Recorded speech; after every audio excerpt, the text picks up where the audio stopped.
কি এত বড় কুমড়োটা দেখে কি ভাবছো কাটতে পারবো না? আরে দাঁড়াও দাঁড়াও, পারবো পারবো, মানুষ পারে না এমন কোনো কাজ নেই। তো আমিও কুমড়োটা খুব সুন্দরভাবে কেটে ফেলেছি। তো আজকে এত বড় কুমড়ো দিয়ে কী হবে তোমরা ভাবছো তো? আজকে মাসির বাড়িতে আছি, মাসির বাড়ির পাড়ায় আজকে কালী পুজো আছে। তো সেই পুজো উপলক্ষে আজকে বাড়িতে কিছু আয়োজন আছে। সেই আয়োজনের একটি ছোট্ট ভিডিও তোমাদের সঙ্গে শেয়ার করব। পুরো ভিডিওতে আমার পাশে থাকো, ভিডিওটা তোমাদের অবশ্যই ভালো লাগবে। আর এই লুচিগুলোও কিন্তু আমিই ভেজেছি। হ্যালো এভরিওয়ান, কেমন আছো সবাই? আমার নতুন একটি ভিডিওতে তোমাদের অনেক অনেক ওয়েলকাম। তো আজকে এসেছি আবারও মাসির বাড়ি। তো মাসির বাড়ি আমার দাদুর বাড়ি থেকে খুব একটা বেশি দূরে না, টোটোতে হয়তো 5-10 মিনিট লাগবে। তো আজকে এসেছি মাসির বাড়ি, কারণ হচ্ছে মাসির বাড়ি পাড়ায় হচ্ছে কালী পুজো। আজকে যেহেতু রাত্রে কালী পুজো, তো মাসির বাড়িতে আজকে প্রায় 15-16 জন মতো খাওয়া দাওয়া করবে। তো তারই আয়োজন করতে মাসিকে একটু হেল্প করব, প্লাস পুজো উপভোগ করব, ওই কারণে আর কি এসেছি। তো আমার আর একটা মাসিও আসছে, ও একটুখানি পরে আসছে। ও উপোস করেছে, ও পুজো অঞ্জলি দেবে। আর ওই যে আমার বোন, সে অঞ্জলি দেবে, ও উপোস করেছে, অত ছোটো মেয়ে তাও। তো আজকে আয়োজন হবে হচ্ছে রাত্রেবেলায় হবে লুচি, প্রায় 15-16 জনের মতো আইটেম আছে। তো লুচি হবে, কুমড়ো আলু তরকারি হবে, আর হবে ছোলার ডাল আর মিষ্টি। তো আজকে এইটুকুই মেনু থাকবে। তো এইসবই আর কি তোমাদের সঙ্গে আজকে পুরোপুরি শেয়ার করবো, পুজোর ভিডিও, তারপরে খাবারের ভিডিও, সব কিছু। তো পুরো ভিডিওতে আমার পাশে থাকো। তো এই যে এটা হচ্ছে, এই কুমড়োটা মেসো নিয়ে এসেছে, দেখো কত বড় কুমড়োটা। তো এটা মেসো এক ফালি কেটেও দিয়ে গেছে। তো এই কুমড়োটা আজকে কাটবো। তো দেখা যাক পারি কিনা, চেষ্টা তো করি, ট্রাই তো করি। তো তার আগে আমি কিছুটা আলুও ছাড়িয়ে রেখেছি পাশে। কুমড়োটা দেখি পারি কিনা, চেষ্টা তো করি। জয় মা, পারবো।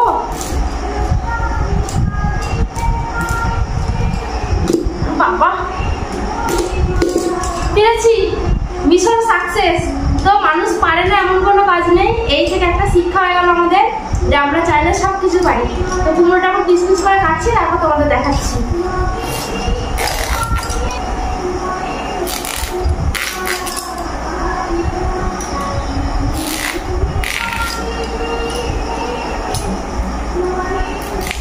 তো এই যে আবার মাসি, দেখো এটা হচ্ছে আমার ছোট মাসি। তো হাই বল। তো ছোট মাসি দেখো এক গামলা এখন আটা আর ময়দা মিক্সড, এটা এখন লুচির জন্য মাখছে, এটা লুচি হবে। তো এই দেখো কত ময়দা, দেখো প্রায় 15-16 জনের আইটেম, ওই জন্য এত ময়দা লাগবে। বেচারি উপোস করে আর পাচ্ছে না, চোখ মুখ ঢুকে গেছে। আমি এদিকে কুমড়ো কাটছি, মাসি ওইদিকে মেয়েকে সাজাচ্ছে, সবাই ব্যস্ত আজকে। তো ফাইনালি আমার বোন দেখো রেডি হয়ে গেছে, সুন্দর করে শাড়ি পরে, লাল পাড় সাদা শাড়ি। এই শাড়িগুলো এখন খুব উঠেছে। তো এই শাড়িগুলো মাসি নিয়েছে আমার বোনের জন্য, একটা কালী পুজোতে পরবে বলে। তো আমার বোন খুব সুন্দর করে সাজুগুজু করে রেডি, ওর মা পুরোপুরিভাবে ওকে কমপ্লিট করে দিয়েছে। আর আমার এই ছোট্ট বোনটা জানো তো উপোস করেছে, মাত্র 11 বছর বয়স, তাতে উপোস করেছে। সারা দিন রাত্রি 1টা-2টোর সময় পুজো হবে, তো ততক্ষণ পর্যন্ত উপোস। তো তারপরে এই যে ছোট্ট একটা ভিডিও নিয়ে চলে এসেছি, পুজোর একটি যে ডন্ডি কাটে, সেই ডন্ডি কাটার। তো এই ভিডিওটা আমি করিনি, এটা করেছে আমার একটা ছোট্ট ভাই, আমার ছোট মাসির ছেলে। ও অনেক ছোট, ও করেছে এই ভিডিওটা। তো এই ভিডিওটা খুব একটা ভালোভাবে করতে পারিনি, যেহেতু ছোট, তবুও ভালোই করেছে। তো এই যে দেখো একজনের একটা মানত ছিল যে দণ্ডি কাটবে, তো সে দণ্ডি কাটছে আর কি, তারই একটা ছোট্ট ভিডিও। আর এই যে মায়ের পুজো, এই মায়ের নাম হচ্ছে মা ফলহারিণী মা, কালী ঠাকুর, ফলহারিণী মাতা, এই নামটা হচ্ছে এই ঠাকুরের নাম। তো এই ঠাকুর নাকি অনেক জাগ্রত শুনেছি, যার যা মনস্কামনা থাকে সেটা নাকি পূরণ হয় শুনেছি আর কি। তো তারপরে এই যে দেখো রান্নার ভিডিওতে চলে এসেছি। তো এই যে এখানে ছোলার ডাল হচ্ছে। তো ছোলার ডালটা আমার মাসি রান্না করেছে। আর এখানে কুমড়ো আলু তরকারিটা মাসি বসিয়ে দিয়েছে, ফোড়ন টোড়ন দিয়ে, তারপরে কমপ্লিট করে আমি নামিয়েছি। আসলে মাসি পুজোর ওইদিকে একটুখানি ব্যস্ত ছিল, ওই কারণে আর কি। তো কুমড়ো আলু তরকারি তো লুচির সঙ্গে খুবই ভালো লাগে জানোই। আর কুমড়ো আলু তরকারিতে সেরকম কোনো মশলাপাতি লাগে না, শুধু একটু জাস্ট ফোড়নে লাগে। ফোড়নে যেমন একটুখানি শুকনো লঙ্কা, তেজপাতা, কালো জিরে, একটুখানি সাদা জিরেও দেয় অনেকে, তারপরে একটু আদা বাটা, এই আর কি। তারপরে যে আলু দিয়ে কুমড়ো দিয়ে সুন্দর করে নেড়েচেড়ে একটু ভেজে নিয়ে, তারপরে নামানোর আগে চিনি দিয়ে নামিয়ে নিলেই হয়ে যায়। কারণ এই তরকারিটা মিষ্টি মিষ্টি একটু বেশ ভালো লাগে খেতে। তো এই কুমড়ো আলু তরকারিটাও মানে পরে আমি কমপ্লিট করেছি। আর তারপরে এই যে এতগুলো লুচি দেখতে পেয়েছো, তো এই এতগুলো লুচি ভাজতে ভাজতে আমার হাতে পুরো ব্যথা হয়ে গেছে। মানে সবাই খুব ব্যস্ত ছিল তো, ওই কারণে মানে মাসি শুধু বেলে গেছে আর আমি শুধু ভেজে গেছি।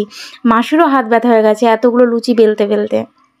তো এই ভিডিওটা আমার ছোটো মাসি করে দিচ্ছে। ওকে বললাম, ও মানে পুজোর ওখানে যাচ্ছিলো, বললাম যাওয়ার আগে একটু ভিডিও করে দিয়ে যায়। যেহেতু আমি ভিডিওটা করি তাই ভাবলাম যে সব রকম ভিডিও একটুখানি শেয়ার করি আর কি তোমাদের সঙ্গে, এই কারণে। তো রান্নাঘরে রান্না করিনি আমরা একদম বারান্দায় নিয়ে বেরিয়ে এসেছি সিলিন্ডার, তারপরে গ্যাস ট্যাস নিয়ে, কড়াই টড়াই নিয়ে। কারণ রান্নাঘরটা খুবই ছোটো মাসির, ওই কারণে আর কি বাইরে বেশ খোলামেলাই। আর প্রচণ্ড গরম ছিল কালী পুজোর দিন, তো ওই গরমের জন্য এই চেষ্টা আর কি। তো তারপরে আমাদের কপালটাই খারাপ সত্যি সত্যি। কারণ কি জানো তো, আজকে এই রান্নাবান্না আমাদের যেই কমপ্লিট হয়েছে তারপরে না কারেন্ট চলে গেছে। তো এই যে মোমবাতির আলোয়, চার্জারের আলোয় এইভাবেই ঠাকুরের পুজোটা হয়েছে। তারপর সবার খাওয়া দাওয়াও মানে ওইভাবেই হয়েছে, চার্জারের আলো, তারপরে এমার্জেন্সি যে লাইটগুলো থাকে ওই সব লাইটের মধ্যে খাওয়া দাওয়া হয়েছে, মানে কারেন্ট ছিল না। তো জানি না কেন কারেন্ট ছিল না, বলতে পারছি না এখন, হয়তো কোথাও কোনো প্রবলেম ছিল। আর এই যে ঠাকুরটা দেখো, তো এই ঠাকুরের এই যে ভিডিওটা, এটাও আমার ছোটো মাসির ছেলে করেছে। কারণ কি আমি সেরকম মন্দিরে আসতে পারিনি, আমি বাড়িতেই ছিলাম, এসেছিলাম একটুখানি পরে। তো তারপরে এই যে পুজো আচ্ছা কমপ্লিট করে সবাই মিলে এখন খেতে বসেছে এমার্জেন্সির আলোতে। এখনও কারেন্ট আসেনি, আর আজকে প্রচণ্ড গরম ছিল, তো গরমের মধ্যে সবাই খাচ্ছে, কি আর করব। তো এই যে দেখো আমাদের এক ব্যাচ খাওয়া হয়ে গেছে, এটা দ্বিতীয় ব্যাচে সবাই বসেছে। তো সবাই মাসি দিচ্ছে সবাইকে, আর আমরা খাচ্ছি। তো এই ছিল ভিডিওটা কেমন লাগলো তোমরা অবশ্যই জানাবে। ভালো লাগলে লাইক কমেন্ট শেয়ার করবে। ইউটিউব থেকে দেখলে ইউটিউব পেজটা সাবস্ক্রাইব করবে। টাটা।